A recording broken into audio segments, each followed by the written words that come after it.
Hi everyone, and welcome to Core Lecture 5. Today we'll discuss levels of audience. Before we begin, you'll need the following materials for today's lecture assignment. You'll need access to the artifact you selected for Project 1.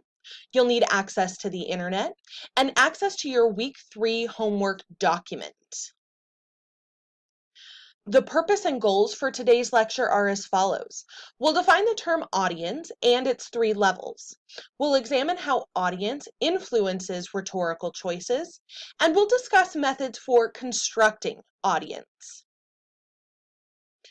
When we hear the term audience, more often than not, our minds might associate that term with being a part of some kind of live performance or some kind of live speaking event. So we might consider ourselves members of an audience at a concert, members of the audience at a movie or at a live performance. Perhaps we could consider ourselves members of an audience, let's say at a political debate or at a town hall meeting. If we are, though, to carefully consider what audience is and how it factors into the rhetorical situation and the rhetorical choices that we make, we want to, in some ways, rethink and think more specifically and critically about what makes someone a member of an audience. When can we consider someone an audience member as opposed to a general passerby? When we think about the term audience, it's important to remember that a member of the audience is someone who is at least willing to engage with the idea that's being presented. So it's someone who is willing to say, okay, I've read this piece or I've heard this point of view presented in perhaps a persuasive manner, and I am going to respond to it. I can either say, yes, I agree, no, I disagree, I didn't know that was, an argument you can make on that topic, but a member of the audience. We can consider someone a member of the audience when they have the ability to act and that they are also willing to consider and engage with a perspective or an argument that is being presented. To better understand and conceptualize audience, we can break the term audience down into three subcategories, if you will. So we have primary audience, secondary audience, and tertiary audience. Later on in this lecture, we'll pay greater attention to the term primary audience, but it's so important to be aware of the other two levels or categories of audience. So when we think about primary audience, let's tackle this first. When we think of a primary audience, those are the individuals that you as a writer or speaker are actively working to persuade or to convince. These are the individuals who can most readily act or implement the argument or suggestion you're making through your writing, through your speaking, through any kind of composition that you create. As the writer, as the speaker, as the person wanting to persuade a primary audience, you'll want to make sure that your content directly speaks to them, that your attempts at logos, pathos, and ethos reflect the needs, the interests, the values of that primary audience. Again, because they are the individuals who can most readily act on whatever it is you think is worthy of action. So, for example, let's say that you want to make the case that your street should have more street lights. Maybe you say that it's too dark.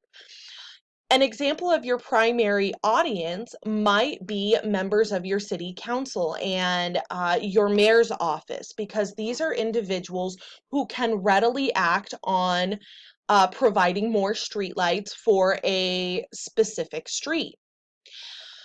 When we think of secondary audience, though, that's just a step away from your primary audience. Now, your secondary audience might not be able to immediately respond, but they might have some stake in the discussion. So, for example, while your city council and your mayor might be your primary audience, as they can directly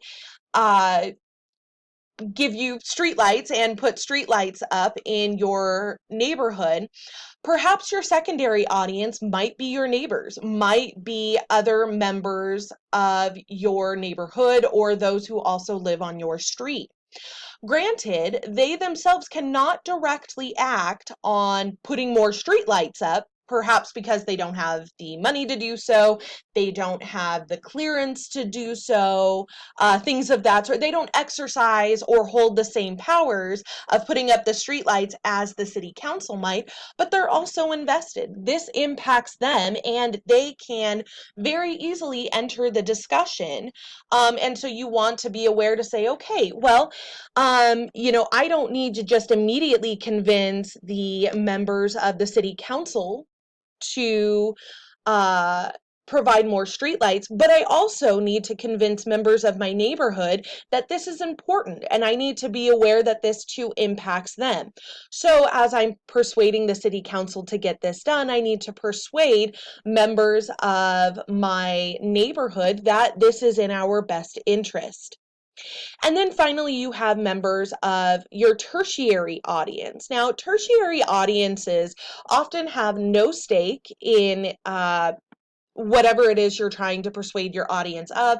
They also don't have any kind of immediate ability to act upon whatever argument you're trying to make. So let's say you live in the city of St. George. So your primary audience will be the mayor of St. George and the city council. Your secondary audience would be people on your street, people in your neighborhood. Your tertiary audience, though, might be members of different neighborhoods in St. George. Your tertiary audience might be those who live in Ivins or Hurricane, who also want to increase the number of streetlights available in their neighborhoods. So while someone who lives out in Hurricane might not be able to um, put streetlights up in your neighborhood in St. George, nor will it immediately impact them as being residents of Hurricane, as opposed to the specific neighborhood that you're advocating for more streetlights in St. George. Perhaps they say, oh, well, I think our neighborhood would benefit from more streetlights. So they could turn to your argument and say, what made it successful? How did they appeal to their audience? How did they convince members of their neighborhood, of their city council, of their mayor's office that this would be a good idea? So while members of the tertiary audience are not directly impacted, nor do they have an immediate say regarding the argument being made, they might reference it in order to strengthen their own argument or to understand how others have made a similar argument. I often hear this sentiment, well, why do we even need to think or talk about secondary audiences and tertiary audiences if the primary audience is the one that can act on our argument, can make our argument a reality, and who arguably has the most stakes in what it is we're trying to convince them of. I think, though, that this need for awareness and consideration of secondary and tertiary audiences is perfectly illustrated by an incident that the show Adam Ruins Everything recently encountered. So the show did a segment on Christopher Columbus, and during the segment, they said Christopher Columbus never landed in America. Well, as the host of the show, Adam Conover, tweeted out, I've heard from quite a few viewers who took exception to our show's statement that Columbus never set foot in America. When we wrote this episode, we used the word America the way most residents of the United States do, to refer to the United States. That was a mistake. As those of you who tweeted at us gently reminded me, in many other countries, the word America is more often used to refer to the continents of North and South America and the Caribbean islands collectively. As we say on the show, Columbus did in fact set foot in the Caribbean. When writing the episode, we neglected to consider that using the word America in this way would not only confuse our meaning, it also unwittingly reinforced the false idea that the United States is the focal point of history. Which is ironic considering some of our upcoming episodes seek to combat exactly that idea. I regret this error. It would have been more accurate to read Columbus never set foot in the United States. So, on the show, the initial episode used the term America. And even though they said, yes, he landed in the Caribbean, and he, went to different Caribbean islands, those who do not live in the United States and in other parts of North, Central, and South America said, wait, when we use the term American, he does have a fairly broad viewership in non-American countries in both North and South America. They said, hey, well, we understand America as South America and North America and every country on those continents. And so to say that Columbus never set foot in America is completely untrue, because that disregards how we understand and use that term America. So, but you think about it in the United States, because America is in the title of the country or in the name of the country, we often truncate it to, just saying, oh, we don't say the US, we just say America. And so Americans were Adam Conover's and the show's primary audience. So he used the term America thinking, okay, well, that is a solid demarcation to say, okay, he never landed in the United States. He just landed in the Caribbean. But those in the Caribbean also would consider themselves to be a part of the Americas or America. And so they said, no, he totally did. He, visited various islands in the Caribbean. And so therefore, yes, he did set foot in America. So even though those in other countries might not have been members of the show's primary audience, they were members of the show's secondary and perhaps tertiary audiences. And so the show had to make a statement to say, we're very sorry, we will be more inclusive with our terms and be more aware of our international audiences. So this illustrates why it's important to be aware of secondary and tertiary audiences and how they might come to understand various terms and ideas used in persuasive or even informative works. Let's now return our attention to the primary audience. Now, when we look at an artifact and we're composing a rhetorical analysis on it, or even when we ourselves are constructing a persuasive argument, we want to turn our attention to the primary audience first and give the primary audience greater focus.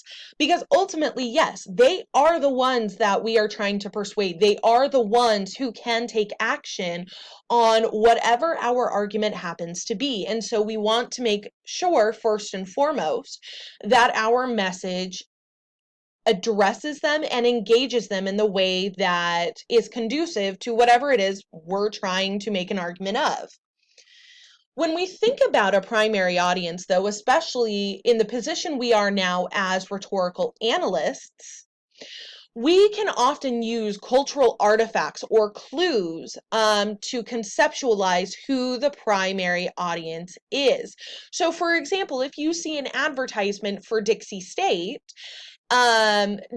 Dixie often uses its geographic location, being so close to many national parks, having easy access to outdoor activities. We could assume, okay, well, they're trying to convince people to attend Dixie State. So part of the primary audience would be those who are interested in sort of this active living type mentality, those who are interested in being outdoors, people who are interested in sort of going out and about in addition to, attending school.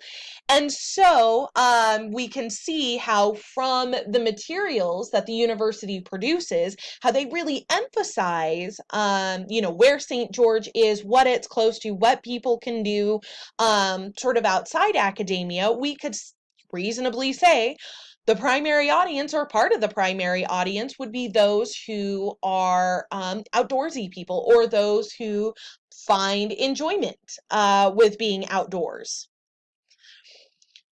Again, positioning ourselves as analysts, when we unpack the artifact, when we really explore the tactics at logos, pathos, and ethos, that can lend to understanding who the audience is. So, for example, if I am looking at, an advertisement for Dixie State, I might say, okay, well, let's unpack this. They are associating, they're showing people having fun at Zion. So they are making a attempt at pathos by saying, hey, come to Dixie State. Not only will you be able to learn a lot and pursue higher education, but you'll also be able to do so in a fun environment, because look how close we are to Zion. So they're associating the activities at Zion National Park in Dixie's close proximity as something positive, something to want, something to yearn after.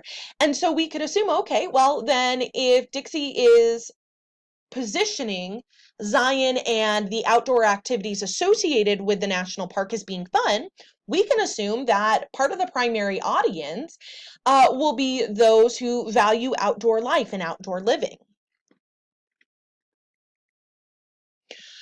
So, more specifically, when we're constructing audience, what we can do is we can first isolate a few key parts of the artifact that you're analyzing. So, going back to our example with Dixie, so we could, see to say, okay, well, they're emphasizing the close proximity to Zion National Park, and they are appealing to a happy or a fun emotion of getting out and about, and saying, you just won't be stuck in your dorm room. There's a lot of stuff to do around here, especially if you're an outdoor person. So you can analyze or isolate the number of times that perhaps Zion National Park materials appear either on TV ads, on print materials, on the school's website, things of that sort. Then, based on the context of the artifact, you want to think who might be persuaded by the rhetorical attempts used. So you find yourself saying, okay, well, the university uses a lot of materials related to Zion in their marketing materials. So who would think that going to Zion would be fun? So you want to answer that question. Now, especially as it relates to the artifacts for Project One, things that you do want to be aware of might be age. So age-wise, what age demographics would be persuaded by this attempt? Gender. So gender-based, who might be persuaded by this message? Race, socioeconomic status, level of education, location. So where does someone live? Where are they from? Political affiliation. And of course, there are other things that you can consider. But these are some of the broadest and most influential sociological considerations we can make when constructing audience. Because more often than not, when we speak persuasively, we turn to these considerations first to say, okay, well, who's my audience? If I'm trying to convince, 16, 17, 18-year-olds to attend this university, okay, that's an age demographic consideration. So you think about when the university sends out marketing materials saying, look at Dixie Fest, look at all these fun concerts that we do. So those, you could see how those would perhaps appeal to those who are still in high school, or those who are looking for a fun college environment. If we were to talk about things like socioeconomic status, the fact that Dixie State says, okay, well, we are the most affordable four-year institution in the state of Utah that says, okay, we are not going to charge you an arm, a leg, and a kidney to take one course here. That means, we want people of all socioeconomic backgrounds to attend our university. And of course, you could even look at location to say how they say, oh, we're so close to Las Vegas, but we're also close to Salt Lake.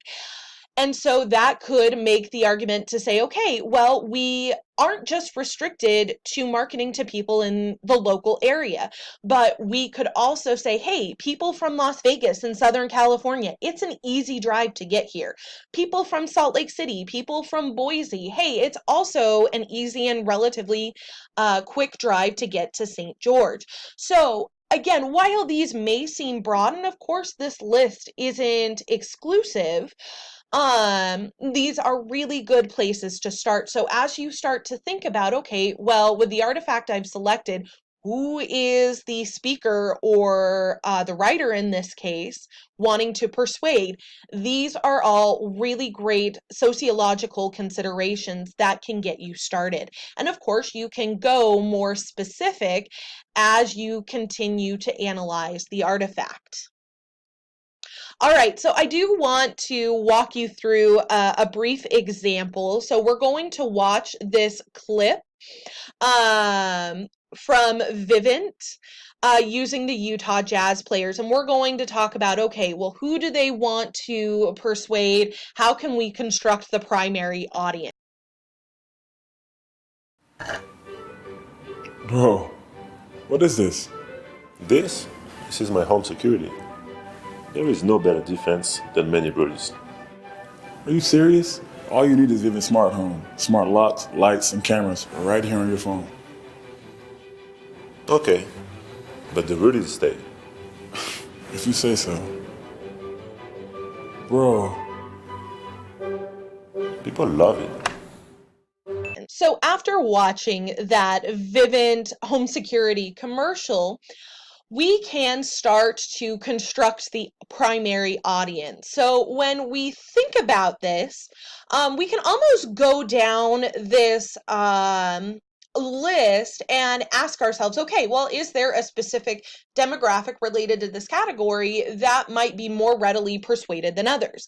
So if we think about it, first we want to think about what the point of the commercial is. The point of the commercial is to buy a home security system by Vivint. Now, how do they go about doing that? How do they go about making that argument? Well, in the commercial, there were two jazz players, well, one current jazz player and now one former jazz player, Rudy Gobert and Jay Crowder. And they are sitting there looking at all of Rudy Gobert's paintings and statues, and he's saying, this is my home defense. Now, I think in order to really appreciate that commercial for what it is, you've got to know that Rudy Gobert is a two-time Defensive Player of the Year award. So he is known throughout the basketball community and the Utah Jazz community as being really good with defense. Like, he can defend stuff. He's a great defensive player. And so Vivint is, saying, oh, well, even Rudy Gobert, who's the best defensive player in the NBA, even he could benefit from having Vivint. So if that's the argument of the commercial and the way in which they're trying to persuade the audience of that argument, we first want to ask, okay, are there age limitations to this audience? And when you think about it, if you assume that, okay, well, people who watch Utah Jazz basketball obviously are considered members of the primary audience here, who are at least familiar with it in some way, shape, or form. We could say age. Is there an age limitation to this demographic? And while we might initially think, no, it's all jazz fans, well, not all jazz fans are old enough to buy a home security system. So for example, while a 14-year-old jazz fan watching this might say, yeah, this is really funny, they're not going to go out and buy a Vivint Smart home security system. However, if you were to show that to someone who, let's say, is 27 or 39 or 63, they would be in a position where they could afford to and would perhaps have need to buy a home security system. So we could say perhaps whatever the reasonable age for home ownership is. I guess technically we could start that out at 18, or you could say, well, home ownership, maybe the average for the average age is around 25, 26. So we could say 26 and up. In terms of gender, are there limitations on gender? You could say, well, while there wasn't a woman in the ad, they didn't directly exclude women, so perhaps it's open to all gender identifications. Again, race, it wasn't explicitly addressed, so perhaps, it's open to all races, again, with socioeconomic status, level of education. There were no markers directly excluding individuals from those categories, so we could say it's relatively open.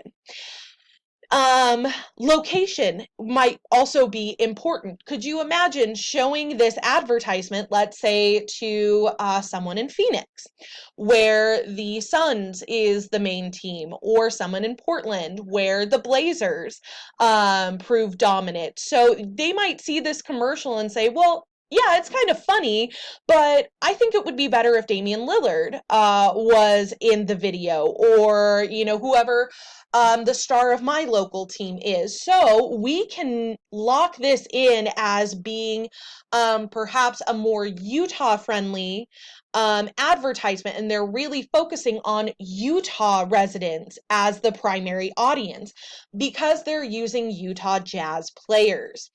Political affiliation, that doesn't really get addressed, and so we can assume that it is open to anyone on the political spectrum.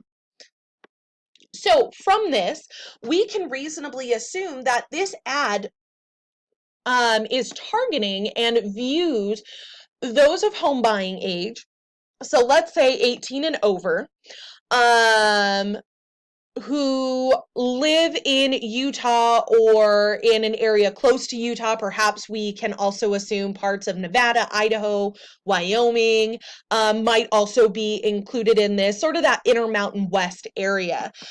So those who can buy a house and live in the Intermountain West, we can reasonably assume that that is a good starting point and a solid foundation for who our primary audience is and who Vivint wanted to convince to invest in their home security systems. Okay, so here's what I'd like you to do for the lecture assignment. I'd like you to revisit the artifact you selected for Project 1. Isolate 3 to 5 sentences that give you clues as to who the primary audience might be. Now, on your weekly homework document, I want you to say who you believe the primary audience is. Now, this can be very short, just like how I said, okay, I think, the primary audience for this commercial would be those who can purchase a home who happen to live in the Intermountain West area. So it can be that straightforward. Then I want you to clearly identify the 3 to 5 sentences or components you reference to construct that primary audience. Say, okay, well, if I feel like this applies to men in college between the ages of 18 and 34, here are the 3 to 5 sentences that led me to think that. Then what I want you to do is, rather than provide a written explanation of who the audience is, I want you to create a collage of 5 to 7 images that you believe best represent the speaker, writer, artist, primary audience. Okay, so for your weekly homework, you'll want to include the core lecture 5 summary and assignment in your week 3 homework submission. Overall, your week 3 homework submission should include the summaries and lecture assignments for core lectures 5 and 6, as well as a mini lecture of your choice. This is all due to Canvas before 11:59 p.m. on Sunday, September 8th. If you have any questions or if you would like to discuss any of these concepts in greater detail, please feel free to contact me via Canvas DM. All right, everyone, until next time.